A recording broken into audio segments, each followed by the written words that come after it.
ನಮಸ್ತೆ ಎಲ್ರಿಗೂ, welcome back to my YouTube channel. ರಿದ್ವಿನ್ಗೆ ಸ್ನಾನ ಮಾಡಿಸಿ ಅವನ ಜೊತೆನೆ ಕೂತ್ಕೊಂಡು ಪೂಜೆ ಮಾಡಿದೆ. ಪೂಜೆ ಮುಗಿಸ್ಕೊಂಡು ಚಾಮುಂಡಿ ಬೆಟ್ಟಕ್ಕೆ ಹೊರಟ್ವಿ. ಮಂಗಳವಾರ ಆಗಿದ್ರಿಂದ ತುಂಬ ರಶ್ ಇತ್ತು. ಫ್ಯಾಮಿಲಿ ಜೊತೆಲಿದ್ರೆ ಟೈಮ್ ಹೋಗೋದೇ ಗೊತ್ತಾಗಲ್ಲ. ಬೆಟ್ಟದಿಂದ ಬಂದು ಈವ್ನಿಂಗ್ ನನ್ನ ಮಗನ ಬರ್ತ್ಡೇಗೆ ರೆಡಿ ಆದ್ವಿ. ಇದು ನನ್ನ ಮತ್ತು ನನ್ನ ಮಗನ ಔಟ್ಫಿಟ್. ನನಗಂತೂ ನಮ್ಮಿಬ್ರದ್ದು ಡ್ರೆಸ್ ತುಂಬ ಇಷ್ಟ ಆಯಿತು. ನಿಮಗೂ ಕೂಡ ಈ ಡ್ರೆಸ್ ಬೇಕು ಅಂದರೆ ಲಿಂಕ್ನ ಡಿಸ್ಕ್ರಿಪ್ಷನಲ್ಲಿ ಹಾಕಿರ್ತೀನಿ. Finally, let's see the party video.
ನಾನು ಪಾರ್ಟಿಗೆ black and white dress code ಇಟ್ಟಿದ್ದೆ. ಎಲ್ಲರೂ ತುಂಬ ಚೆನ್ನಾಗಿ ಕಾಣಿಸ್ತಿದ್ರು.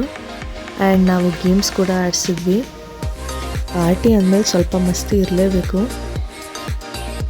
ಎಲ್ಲಾದ್ರದ್ದು ವೀಡಿಯೋಸ್ಗಳಿಲ್ಲ, ಸ್ವಲ್ಪ ಫೋಟೋಸ್ಗಳಿದೆ, ಅದನ್ನು ಹಾಕಿರ್ತೀನಿ. ದೊಡ್ಡವರಿಗೆ ಮಕ್ಕಳಿಗೆ ಇಬ್ಬರಿಗೂ ಗೇಮ್ಸ್ ಇತ್ತು. ಚೆನ್ನಾಗಿ ಕುಣಿದು ಸುಸ್ತಾಗಿತ್ತು. ಭರ್ಜರಿಯಾಗಿ ಬ್ಯಾಟಿಂಗ್ ಮಾಡಿ ಒಂದಷ್ಟು ಫೋಟೋಸ್ನ ತಗೊಂಡ್ವಿ. ಈ ವಿಡಿಯೋ ನಿಮಗೆ ಇಷ್ಟ ಆಯಿತು ಅಂತ ತಿಳ್ಕೊತೀನಿ. Thanks for watching.